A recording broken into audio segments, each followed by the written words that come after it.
जय हिंद दोस्तों, स्वागत है आप सबका आपके अपने YouTube channel Gurukul institute RS में। साथियों, आज की टॉप करंट अफेयर्स की लेटेस्ट जानकारी आप लोगों को इस वीडियो के माध्यम से प्राप्त हो रही है। साथियों, वीडियो को स्किप के बिना पूरा अंत तक देखिएगा और जो भी जानकारी दी जा रही है नोट जरूर कर लीजिएगा ताकि आगामी सभी परीक्षाओं में आपको इसका पूरा लाभ मिल सके। तो आइए दोस्तों, देखते हैं आज इस वीडियो के माध्यम से आपको कौन कौन सी महत्वपूर्ण जानकारी प्राप्त होने वाली है।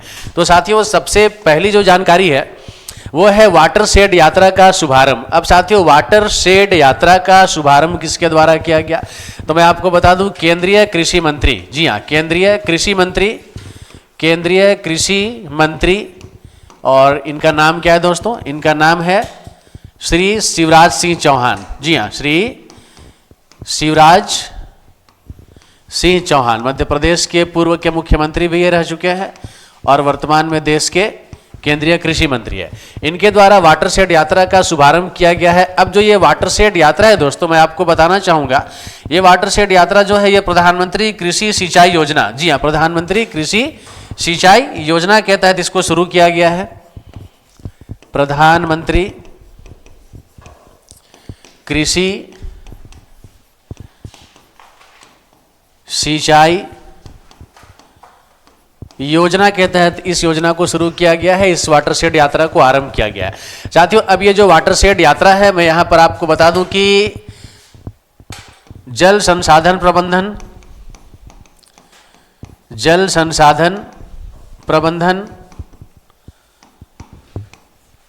तथा जल संसाधन प्रबंधन के प्रति जागरूकता फैलाने के उद्देश्य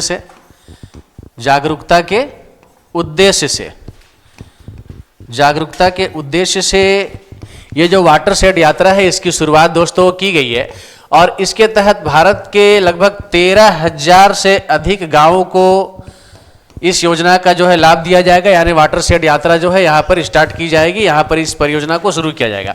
दोस्तों, ये वाटर शेड यात्रा के तहत कुल मिलाकर 805 परियोजनाएं संचालित की जाएंगी। जी हाँ, कितनी परियोजनाएं? 805 परियोजनाएं संचालित की जाएंगी। तो इस स्लाइड की चर्चा हम लोग एक बार फिर से करते हैं और अच्छे तरीके से इसे समझने की कोशिश करते हैं।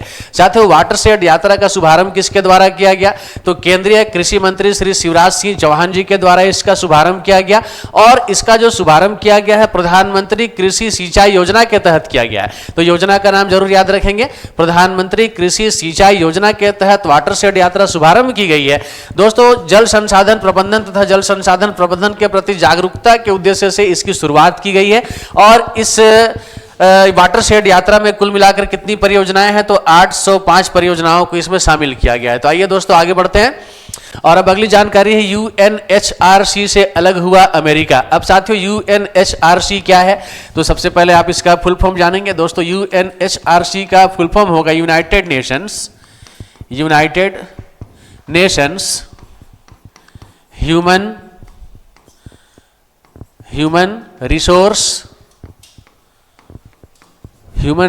काउंसिल। दोस्तों, UNHRC मतलब United Nations human resource council. इसका अर्थ क्या हुआ?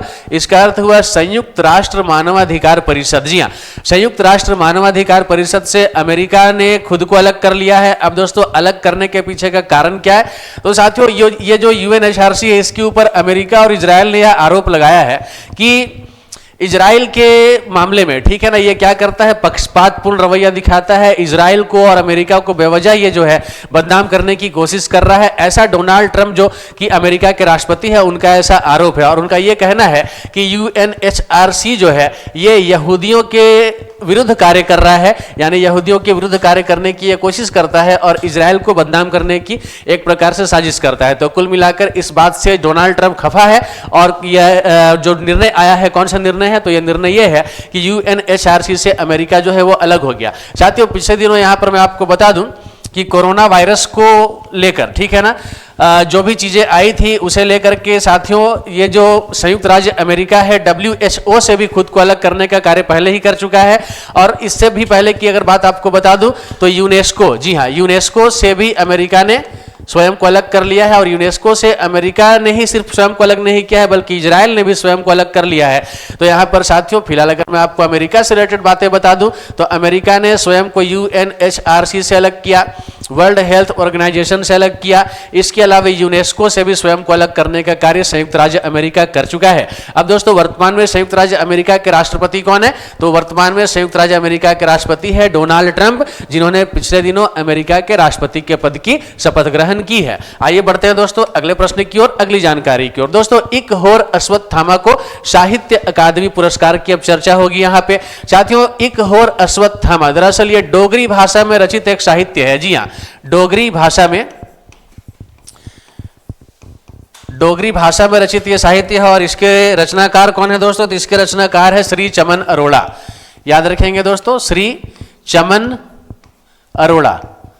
और श्री चमन अरोड़ा को डोगरी भाषा में इकहोर अश्वत्थामा नामक साहित्य की रचना करने के लिए और इस साहित्य को क्या किया गया है? साहित्य अकादमी पुरस्कार 2024 से सम्मानित किया गया है। तो दोस्तों याद रखेंगे, साहित्य अकादमी पुरस्कार 2024 किसे दिया गया? अगर यह प्रश्न पूछा जाता है, इसे बिल्कुल आप डबल स्टार लगा लीजिए, डबल मार्क कर लीजिए। दोस्तों एक महत्वपूर्ण प्रश्न हो सकता है आगामी किसी भी एग्जाम के लिए। तो इकहोर अश्वत्थामा ये रचना किसकी रचना है? तो ये रचना है श्री चमन अरोड़ा की। कौन सी भाषा में लिखी हुई साहित्य है? डोगरी भाषा में लिखी हुई साहित्य है। और यह चर्चा में क्यों है? क्योंकि इसे साहित्य अकादमी पुरस्कार 2024 से सम्मानित किया गया है। तो दोस्तों आगे बढ़ते हैं और अगली जानकारी है चिप डिजाइन में NIELIT उत्कृष्टता केंद्र। जी हाँ, अब चिप डिजाइन में NIELIT उत्कृष्टता केंद्र, इसके बारे में हम लोग चर्चा करेंगे। तो दोस्तों सबसे पहले NIELIT का फुल फॉर्म हम लोग जानेंगे। तो NIELIT का फुल फॉर्म है दोस्तों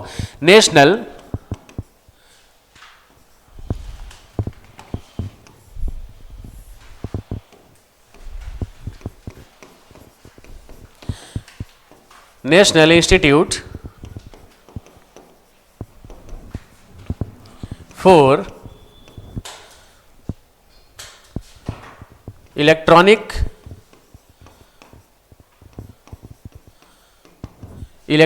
एंड IT का मतलब क्या हो जाएगा? Information technology.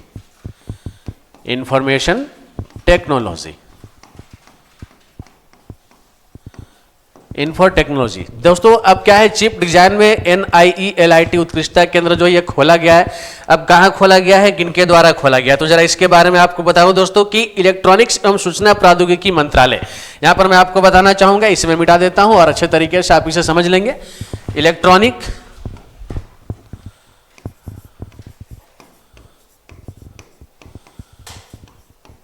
इलेक्ट्रॉनिक और सूचना प्रौद्योगिकी मंत्रालय के सचिव है। जी हाँ, के सचिव है। और इनका नाम क्या है दोस्तों? इनका नाम है श्री S कृष्णन। जी हाँ, श्री S कृष्णन। इनके द्वारा दोस्तों नोएडा में, जी हाँ, कहां खोला गया है? नोएडा में NIELIT उत्कृष्टता केंद्र जो है स्थापित किया, यह खोला गया। दोस्तों अब यह केंद्र जो है चिप डिजाइन और, जी हाँ याद रखेंगे, चिप डिजाइन, यह केंद्र चिप डिजाइन के अनुसंधान और नवाचार को बढ़ाने में यह सहयोग करेगा। तो दोस्तों इस स्लाइड के बारे में हम लोग चर्चा करते हैं एक बार फिर से।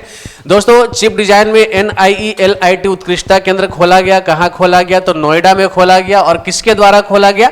तो इलेक्ट्रॉनिक और सूचना प्रौद्योगिकी मंत्रालय के सचिव है जिनका नाम है श्री S कृष्णन। इन्होंने इसे खोला है, इन्होंने इसकी स्थापना किया, इनके द्वारा इसका उद्घाटन साथियों किया गया है। दोस्तों अब ये जो आप देख पा रहे हैं, ये NIELIT उत्कृष्टता केंद्र, ये क्या करेगा दोस्तों?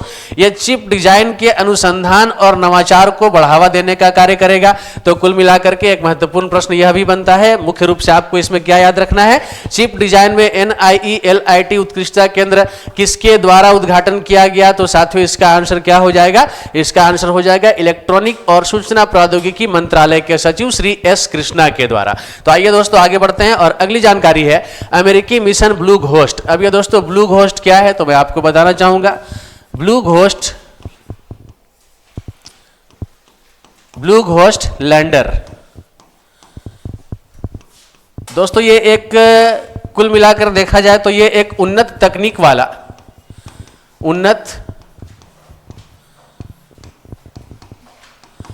वाला एक अंतरिक्ष यान है। जी हाँ, क्या है? एक अंतरिक्ष यान है। अब इसका मुख्य रूप से उद्देश्य क्या है दोस्तों? तो इसका उद्देश्य मैं आपको बता दूं कि चंद्रमा की सतह पर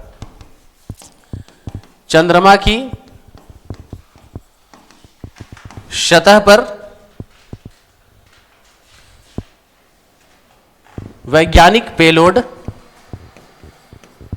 चंद्रमा की सतह पर वैज्ञानिक पेलोड को पहुंचाना, को स्थापित करना या पहुंचाना, इसका मुख्य रूप से यह उद्देश्य है। तो दोस्तों याद रखेंगे, अब यहाँ पे ब्लू घोस्ट लैंडर क्या है? तो एक उन्नत तकनीक वाला एक अंतरिक्ष यान है और चंद्रमा की सतह पर वैज्ञानिक पेलोड को पहुंचाना इसका मुख्य रूप से उद्देश्य है। दोस्तों अब इसे बनाया किसके द्वारा गया? तो दोस्तों इसको बनाया गया है फायरफ्लाई एरोस्पेस के द्वारा। फायरफ्लाई एरोस्पेस के द्वारा इसका निर्माण किया गया है। तो दोस्तों याद रखेंगे यहाँ जो भी बातें हैं, अमेरिकी मिशन ब्लू घोस्ट क्या है? ब्लू घोस्ट एक लैंडर है और उन्नत तकनीक वाला एक अंतरिक्ष यान है और इसका मुख्य उद्देश्य क्या है? चंद्रमा की सतह पर वैज्ञानिक पेलोड को पहुंचाना। और इसका निर्माण किसके द्वारा किया गया? तो इसका निर्माण फायरफ्लाई एरोस्पेस के द्वारा किया गया। तो आइए साथियों बढ़ते हैं अगले सवाल की ओर और अगली जानकारी है विश्व फार्माकोपियास की 15वीं अंतर्राष्ट्रीय बैठक नई दिल्ली में आयोजित। साथियों विश्व फार्माकोपियास की 15वीं अंतर्राष्ट्रीय बैठक का आयोजन कहां किया गया?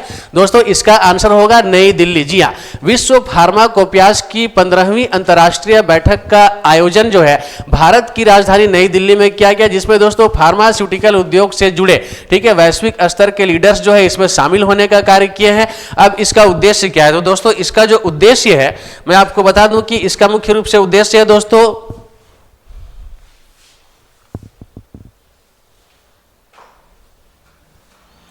फार्मास्यूटिकल मानकों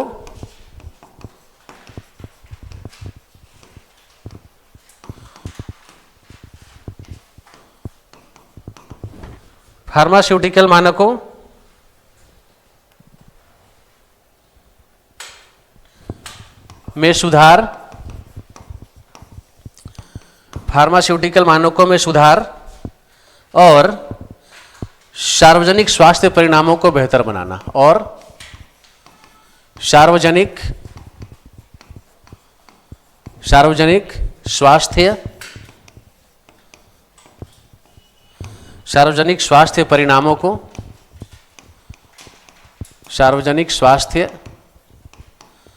परिणामों को बेहतर बनाना इसका मुख्य उद्देश्य। एक बार फिर से आप जानेंगे दोस्तों, विश्व फार्माकोपियास की 15वीं अंतर्राष्ट्रीय बैठक का आयोजन कहाँ हुआ? दोस्तों भारत की राजधानी नई दिल्ली में इसका आयोजन किया गया और इसका मुख्य उद्देश्य क्या है? तो फार्मास्यूटिकल मानकों में सुधार और सार्वजनिक स्वास्थ्य परिणामों को बेहतर बनाना इसका मुख्य उद्देश्य है। साथियों ये जो 15वीं अंतर्राष्ट्रीय बैठक का आयोजन किया गया, इसमें फार्मास्यूटिकल क्षेत्र से जुड़े वैश्विक स्तर के जो लीडर्स है इन लोगों ने इसमें अपनी सहभागिता निभाई, इसमें सम्मिलित होने का कार्य इन लोगों ने किया है। अब साथियों अगले स्लाइड की क्या जानकारी जरा देखते हैं। अगली जानकारी है आयुष मंत्रालय का शतावरी बेहतर स्वास्थ्य के लिए विशेष अभियान शुरू। जी दोस्तों एक अभियान का नाम है, यहाँ पे क्या नाम है आप देख सकते हैं, बिल्कुल यहाँ से लेकर यहाँ तक क्या मैंने लिख रखा है, शतावरी बेहतर स्वास्थ्य के लिए। जी हाँ, अब शतावरी क्या है? तो शतावरी एक जड़ी बूटी है, एक आयुर्वेदिक औषधि है। अब दोस्तों शतावरी बेहतर स्वास्थ्य के लिए है ना, ये इस नाम से एक विशेष अभियान की शुरुआत की गई है। किसके द्वारा की गई है? तो आयुष मंत्रालय के द्वारा इसकी शुरुआत की गई है। अब दोस्तों इसका उद्देश्य क्या है? तो शतावरी जो कि एक औषधि है, आयुर्वेदिक औषधि है, जड़ी बूटी है, इसके कह सकते हैं कि इसके गुणों को लोगों तक पहुंचाना, या फिर ये कुल मिलाकर शतावरी के औषधीय गुणों की जागरूकता फैलाना, शतावरी के औषधीय गुणों की जानकारी अन्य लोगों तक पहुंचाना, ठीक है, इसका मुख्य उद्देश्य है। तो ये एक ऐसा अभियान है जिसके माध्यम से भारत की जो जड़ी बूटी है, जिसमें कि एक शतावरी नाम की जड़ी बूटी बहुत ही महत्वपूर्ण औषधि है, आयुर्वेदिक औषधि है, ठीक है, और इसके बारे में लोगों तक जागरूकता फैलाने का मुख्य उद्देश्य इस अभियान का है। आगे बढ़ते हैं साथियों, और यहां से स्टार्ट होता है हमारा अगला स्लाइड, और अगला स्लाइड है के बाला सुब्रमण्यम को सिटी बैंक इंडिया का नया प्रमुख नियुक्त किया गया। अब दोस्तों सिटी बैंक इंडिया, ठीक है, सिटी बैंक एक बैंक है और के बाला सुब्रमण्यम को सिटी बैंक इंडिया का क्या बनाया गया, नया प्रमुख बनाया गया। अब दोस्तों इन्होंने किसका स्थान लिया, तो मैं आपको बता दूं कि इन्होंने अशोक हुल्लर का स्थान लिया। किनका स्थान लिया, इन्होंने अशोक हुल्लर का स्थान लिया, अशोक हुल्लर का स्थान लिया। अब दोस्तों ये जो अशोक हुल्लर है ये इससे पहले सिटी बैंक के प्रमुख थे, लेकिन अभी के बाला सुब्रमण्यम को इनकी जगह पे सिटी बैंक का नया प्रमुख बनाया गया है। दोस्तों के बाला सुब्रमण्यम की जो नियुक्ति है ये आरबीआई के अधीन है, यानी कि आरबीआई के विचारार्थ ऐसे पदों की नियुक्ति जो है वो की जाती है। तो के बाला सुब्रमण्यम वर्तमान में क्या बनाए गए, सिटी बैंक इंडिया के प्रमुख बनाए गए। आइए दोस्तों बढ़ते हैं अगली जानकारी की ओर। और अब अगली जानकारी नहीं बल्कि अगला स्लाइड हमें क्विज के रूप में दिखाई दे रहा है। यहां से प्रश्न स्टार्ट हो रहा है, आप देख सकते हैं। वाटर शेड यात्रा किस योजना के अंतर्गत शुरू की गई है। साथियों वाटर शेड यात्रा किस योजना के अंतर्गत शुरू की गई है, मैंने अभी आपको इसकी जानकारी दी है और इसका आंसर ऑप्शन बी है, प्रधानमंत्री कृषि सिंचाई योजना। जी हाँ, प्रधानमंत्री कृषि सिंचाई योजना इसका करेक्ट आंसर होगा। साथियों आगे बढ़ते हैं। हाल ही में कौन सा देश संयुक्त राष्ट्र मानवाधिकार परिषद से अलग हो गया। अब दोस्तों हाल ही में कौन सा देश संयुक्त राष्ट्र मानवाधिकार परिषद अर्थात यूएनएचआरसी से अलग हो गया, तो दोस्तों इसका आंसर मैंने आपको पहले बता रखा है। इसका करेक्ट आंसर क्या होगा, ऑप्शन डी, अमेरिका। जी हाँ, अमेरिका इसका करेक्ट आंसर है। और बढ़ते हैं अगली जानकारी की ओर। अगला प्रश्न है, इक होर अश्वत्थामा पुस्तक किस भाषा से संबंधित है। साथियों इसका करेक्ट आंसर क्या होगा, ऑप्शन ए, डोगरी। जी हाँ, डोगरी भाषा में लिखी गई साहित्य है, पुस्तक है, नाम क्या है, इक होर अश्वत्थामा, मतलब ऑप्शन ए इसका करेक्ट आंसर है। आगे बढ़ते हैं दोस्तों। हाल ही में चिप डिजाइन में NIELIT उत्कृष्टता केंद्र का उद्घाटन किसने किया। अब दोस्तों इसका उद्घाटन किसके द्वारा किया गया ये हमने आपको पहले ही बताया।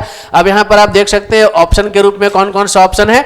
तो आप देखो पहला ऑप्शन है प्रधानमंत्री नरेंद्र मोदी, तो ये तो खैर बिल्कुल भी आंसर नहीं है। ऑप्शन बी है इलेक्ट्रॉनिक्स एवं सूचना प्रौद्योगिकी मंत्री अश्विनी वैष्णव, तो ये भी आपका आंसर नहीं हो सकता। नेक्स्ट ऑप्शन सी है इलेक्ट्रॉनिक्स एवं सूचना प्रौद्योगिकी मंत्रालय के सचिव श्री एस कृष्णन। जी हां दोस्तों, ये इसका करेक्ट आंसर है ऑप्शन सी, ठीक है ना। इलेक्ट्रॉनिक्स एवं सूचना प्रौद्योगिकी मंत्रालय के सचिव जिनका नाम की श्री एस कृष्णन है, इनके द्वारा NIELIT उत्कृष्टता केंद्र का शुरुआत किया गया, उद्घाटन किया गया और कहां किया गया, नोएडा में किया गया। तो चलिए दोस्तों आगे बढ़ते हैं। अमेरिकी मिशन ब्लू घोस्ट क्या है। तो दोस्तों अमेरिकी मिशन ब्लू घोस्ट क्या है, तो मैंने आपको बताया ये एक लैंडर है, अंतरिक्ष यान है। साथियों ऑप्शन ए इस प्रश्न का करेक्ट आंसर है। नेक्स्ट क्वेश्चन, विश्व फार्माकोपियाज की 15वीं अंतर्राष्ट्रीय बैठक कहां आयोजित की गई थी। महत्वपूर्ण क्वेश्चन है दोस्तों। विश्व फार्माकोपियाज की 15वीं अंतर्राष्ट्रीय बैठक की जानकारी पूछी गई है, ये आयोजन इसका कहां हुआ था, तो इसका करेक्ट आंसर ऑप्शन ए, नई दिल्ली। जी हां, नई दिल्ली में इसका आयोजन किया गया। नेक्स्ट क्वेश्चन, अभी हाल ही में किस मंत्रालय ने शतावरी बेहतर स्वास्थ्य के लिए विशेष अभियान शुरू किया है। दोस्तों शतावरी एक आयुर्वेदिक औषधि है और आयुर्वेदिक औषधि जब यह है तो जाहिर सी बात है आयुष मंत्रालय के द्वारा इस अभियान की शुरुआत की गई होगी। ऑप्शन ए आपका करेक्ट आंसर है, आयुष मंत्रालय। दोस्तों आगे बढ़ते हैं। अभी हाल ही में के बाला सुब्रमण्यम को किस बैंक का प्रमुख नियुक्त किया गया है। अब दोस्तों के बाला सुब्रमण्यम को किस बैंक का प्रमुख नियुक्त किया गया है, दोस्तों अभी मैंने इसकी जानकारी आपको दी है। इसका correct answer option A, Citibank India. जी हां, सिटी बैंक इंडिया के नए प्रमुख कौन होंगे, के बाला सुब्रमण्यम होंगे। आपका करेक्ट आंसर ऑप्शन ए है। और साथियों अब ये जो स्लाइड है आप लोगों के लिए आज का प्रश्न के रूप में, जिसका उत्तर आप लोगों को कमेंट बॉक्स में आकर देना है। साथियों आज का प्रश्न है, अभी हाल में टाटा स्टील मास्टर शतरंज का खिताब किसने जीता। साथियों इस क्वेश्चन की चर्चा मैंने पिछले वीडियो में की है। यदि आपको इसका आंसर नहीं आ रहा है, आप पिछले वीडियो को देखिए, वहां से आपको इसका आंसर पता चल जाएगा। और जो भी ऑप्शन आपको दिए गए हैं मैं ऑप्शन पढ़ रहा हूं। ऑप्शन ए है D Gukesh, option B R Praggnanandhaa, option C Divya Deshmukh and option D Nihal Sarin. साथियों प्रश्न में फिर से पढ़ रहा हूं, अभी हाल में टाटा स्टील मास्टर्स शतरंज का खिताब किसने जीता। Option A D Gukesh, option B R Praggnanandhaa, option C Divya Deshmukh, option D Nihal Sarin. साथियों क्या लगता है इस प्रश्न का सही उत्तर कौन सा है। ऑप्शन में आइए, कमेंट बॉक्स में आइए और अपना आंसर वहां पे जरूर आप दे जाइए। साथियों आपके आंसर देने से, आपके लगातार आंसर करते रहने से हमें भी उत्साहवर्धन होता है, हमें भी ऐसा लगता है कि आप वीडियो को बहुत ही ध्यानपूर्वक देख रहे हैं, आपको इसका फायदा मिल रहा है, आप प्रश्नों में दिलचस्पी ले रहे हैं और आप इसकी पूरी तरीके से तैयारी में लगे हुए हैं, तो दोस्तों अपनी तैयारी को बिल्कुल शानदार तरीके से आगे बढ़ाते रहिए। और आने वाला एसएससी जीडी की जो आपकी परीक्षाएं बची हुई है या फिर आगामी जिस किसी भी प्रतियोगिता परीक्षाओं की आप तैयारी कर रहे हैं, ऐसे सभी प्रतियोगिता परीक्षाओं की तैयारी बेहद शानदार तरीके से बिल्कुल उत्साहित होकर आगे बढ़ाते रहिए। निस्संदेह आने वाले दिनों में सफलता आपके कदम चूमेगी। दोस्तों आपको मेरी ओर से, मेरी पूरी टीम की ओर से बहुत सारी शुभकामनाओं के साथ जय हिंद, जय भारत साथियों।